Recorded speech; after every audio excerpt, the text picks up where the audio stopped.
Assalamualaikum warahmatullahi wabarakatuh. Ya Habibi ya Muhammad.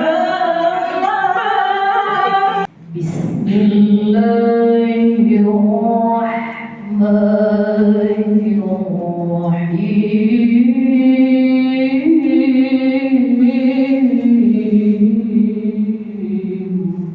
Maha benar Allah yang Maha Agung dengan segala firman-Nya. Apakah yang ada mewakili kalau misalnya kita meninggal itu? Saya Al-Fakir Muhammad Al-Fuli dari Mesir. Saya lahir besar di Mesir. Alhamdulillah sudah di Indonesia sekitar 6 tahun. Jalan 7 tahun. Lancar bahasa Indonesia. Apa kira-kira topik yang paling banyak dibahas oleh Rasulullah SAW? Saya kasih catatan, bukan sholat, bukan puasa, bukan zakat. Apa kira-kira topik? Sholat, Wanita. Ya. Sholat. Bukan sholat, bukan puasa, bukan zakat.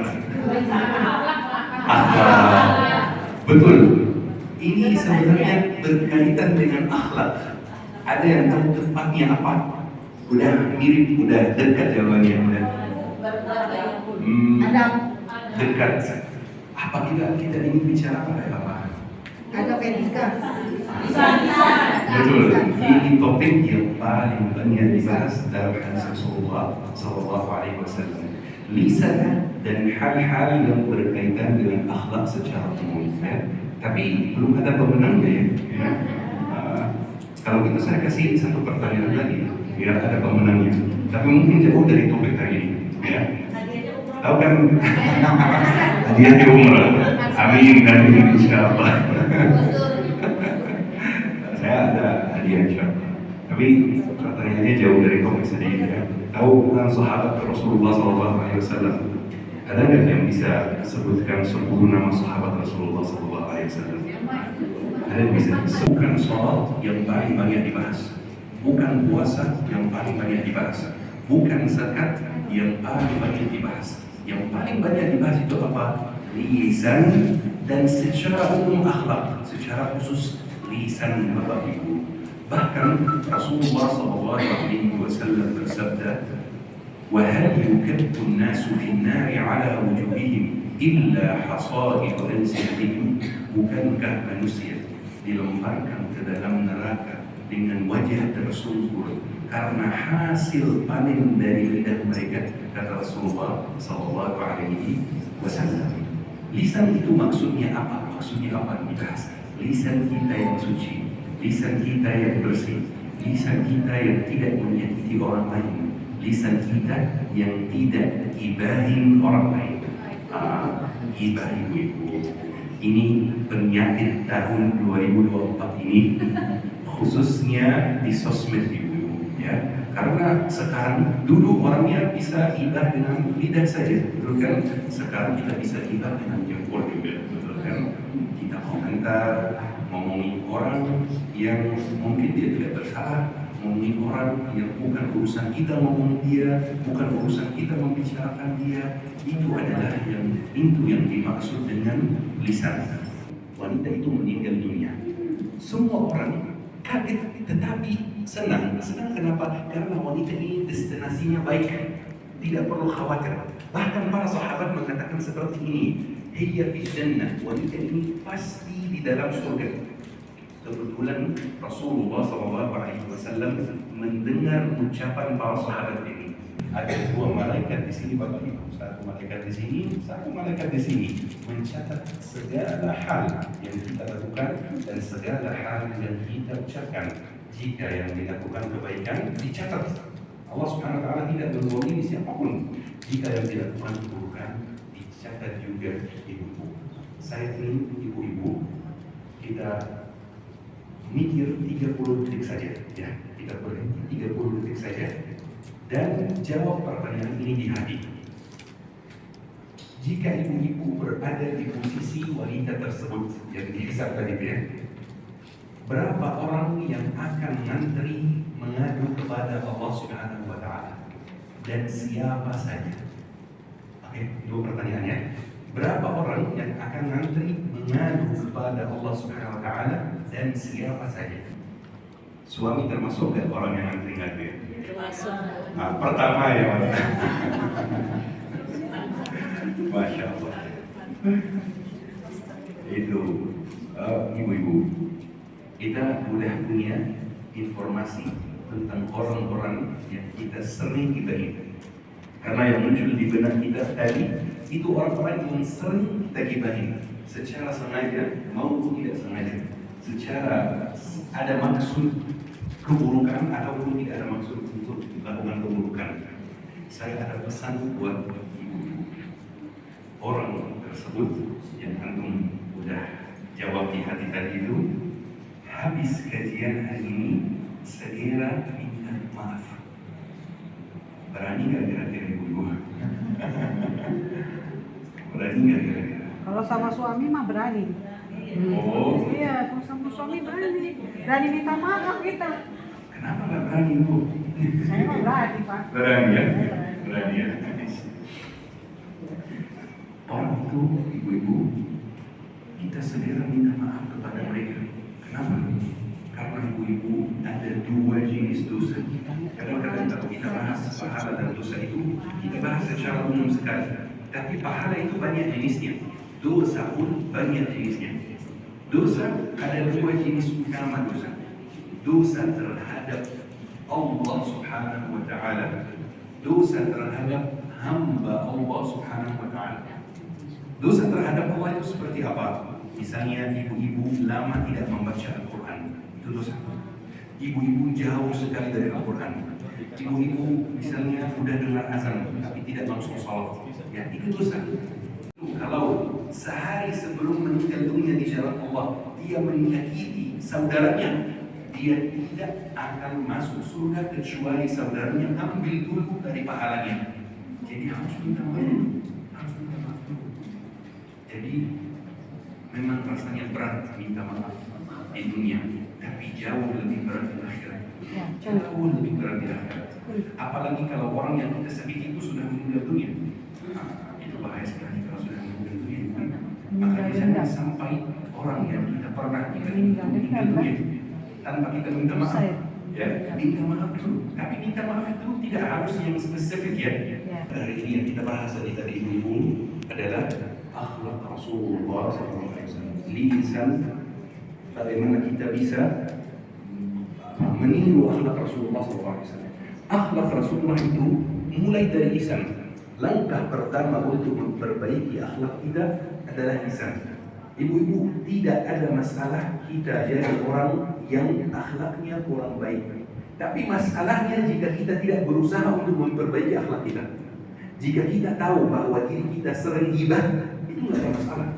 Masalah besarnya di mana? Jika kita tidak berusaha untuk memperbaiki kekurangan tersebut. Kenapa? Karena kita manusia, tidak terlepas dari kekurangan, tidak terlepas dari dosa. Pasti dalam diri kita ada kecenderungan untuk ghibah, kecenderungan untuk misalnya qama', ya, kita ambil hal-hal yang bukan hak kita. Itu fitrahnya manusia, memang seperti ini. Tetapi masalahnya terletak di mana? Masalahnya mulai ketika kita tidak memperbaiki diri kita sendiri. Makanya langkah pertama untuk memperbaiki akhlak kita, yang pertama adalah mengakui kekurangan kita. Ya, ini langkah pertama. Kadang-kadang ibu-ibu kita tidak mau mengakui kekurangan kita. Enggak, saya tidak pribadi. Enggak, saya tidak membicarakan orang lain. Enggak, saya tidak membuka aib orang lain. Ini masalah besar. Kalau kita sudah mengakui kekurangan diri sendiri, kita sudah 50% melewati jalan memperbaiki diri. Coba bayangkan, 50% sudah selesai. Ketika kita mengakui saja, iya, saya ada kekurangan di sini, saya ada kekurangan di sini. Ada mungkin orang yang kekurangannya ghibah. Mungkin ada orang yang kekurangannya cepat marah. Mungkin ada orang yang kekurangannya terlalu cemburu. Ya, kalau cemburu itu tidak baik ya. Kalau cemburu itu tidak baik. Cemburu pada anak, cemburu pada suami, terlalu cemburu. Cemburu bagus, ya. Tapi terlalu cemburu itu tidak bagus. Bahkan pernah Rasulullah melarang kita untuk terlalu cemburu. Ya. Karena kalau kita terlalu cemburu, ibu-ibu, nanti hidup kita susah sendiri. Ketika ada dua orang yang saling mengenal di dunia. Mereka saling mengenal di dunia. Kemudian di akhirat ada satu masuk surga, satu masuk neraka. Yang masuk surga itu akan mencari orang yang dia kenal di dunia. Dia cari, ada misalnya satu orang yang dia kenal, tidak ada. Maka dia mohon kepada Allah Subhanahu wa Ta'ala. Dia sampaikan kepada Allah Subhanahu wa Ta'ala, ya Allah, saya rindu teman saya yang di dunia. Saya tidak bisa menikmati surga tanpa teman saya. Maka ibu-ibu kalau antum kenal dengan orang salihah, ada tetangga yang salihah, ada teman satu majelis ta'lim yang salihah, pertahankan hubungan ini. Karena hubungan ini bisa menyelamatkan ibu-ibu dari api neraka. Masya Allah. Pertemanan dengan orang-orang saleh. Pahala ke adik yang membutuhkan atau pahala ke yayasan atau mana yang lebih besar pahalanya? Sedekah ke adik yang membutuhkan atau sedekah ke yayasan Al-Quran? Sedekah ke adik yang membutuhkan lebih besar pahalanya. Ya, sedekah. Jadi kita ini kalau sedekah kita harus mulai dari circle terdekat dulu. Jangan circle terjauh, ya. Betul, yang dekat dulu. Ya. Terus kalau sudah terpenuhi, sudah aman, kita ke circle berikutnya. Mungkin tetangga misalnya, atau mungkin orang-orang yang di sekitar kita, satu kelurahan, satu kecamatan. Terus kita jauh lagi misalnya seperti ini. Jadi sedekah itu lebih utama, memang lebih utama ke orang-orang yang terdekat. Seperti itu. Jadi nggak apa-apa kalau ada satu di stop karena memang saudara kita lebih membutuhkan. Dan ibu-ibu, ada satu konsep yang jarang sekali diketahui orang. Jarang sekali diketahui orang. Ibu-ibu pernah dengarkan yang namanya self reward? Pernah? Ya. Ibu-ibu sering nggak self reward? Sering.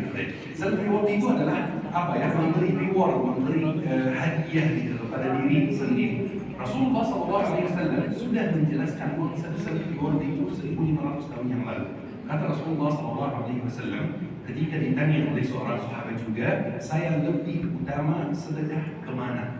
Ya, lebih utama urutannya di mana? Apa kata Rasulullah? Ini jawaban yang menarik sekali. Ibda binafsak tasaddaq 'alaiha. Mulai dengan diri sendiri, sedekah untuk diri sendiri dulu. Jadi ibu-ibu, kalau memang ada budget untuk sedekah misalnya, saya kasih contoh, ada budget untuk sedekah, ibu sudah siapkan bulan ini saya sedekah 500.000.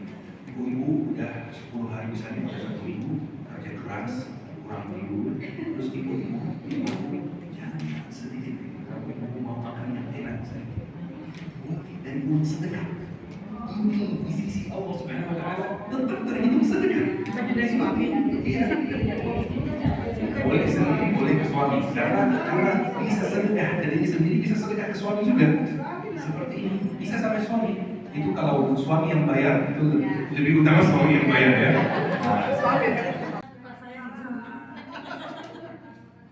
Assalamualaikum warahmatullahi wabarakatuh. Saya dengan Ratna Singori Mbawanti.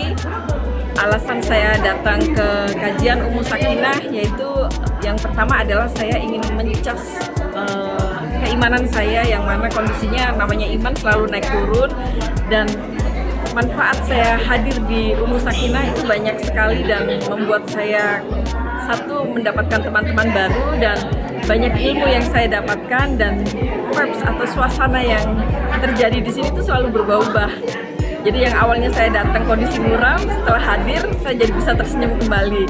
Kemudian harapan saya ke depannya ke Ummu Sakinah adalah yang pertama adalah konsisten dan selalu menebarkan ilmu juga kebaikan kepada orang-orang seperti saya, dan selalu solid untuk tetap istiqomah menjadi yang terbaik.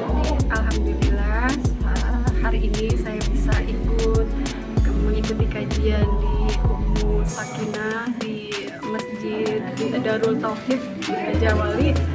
Untuk kesempatan ini saya bersyukur banget Allah memberi saya kesehatan untuk mengikuti kajian, karena sebenarnya saya ini banyak stay-nya di Kalimantan, tapi kalau misalnya Bunda Ade share untuk ada undangan kajian dan Allah ridho saya mengikuti kajian, alhamdulillah saya bisa datang. Dengan adanya saya mengikuti kajian ini menambah ilmu saya, dan qadarullahnya kadang beberapa kajian itu sesuai dengan apa yang menjadi masalah saya. Itu aja sih. Terima kasih banyak untuk Bunda Ade dan MTU Sakinah sudah memberikan ilmunya kepada saya dan ibu-ibu semua. Terima kasih. Assalamualaikum warahmatullahi wabarakatuh. Saya Syekh Muhammad Al-Fuli ingin menyampaikan selamat ulang tahun untuk Majelis Ta'lim Sakinah. Semoga insyaAllah selalu berkah, selalu menyebarkan ilmu, selalu membantu orang untuk ilmu insyaAllah. Semoga Majelis Ta'lim ini semakin hari semakin solid ya, semakin berkembang insyaAllah. Amin. Ya Rabbal Alamin. Syukran. Assalamualaikum warahmatullahi wabarakatuh. Waalaikumsalam warahmatullahi wabarakatuh.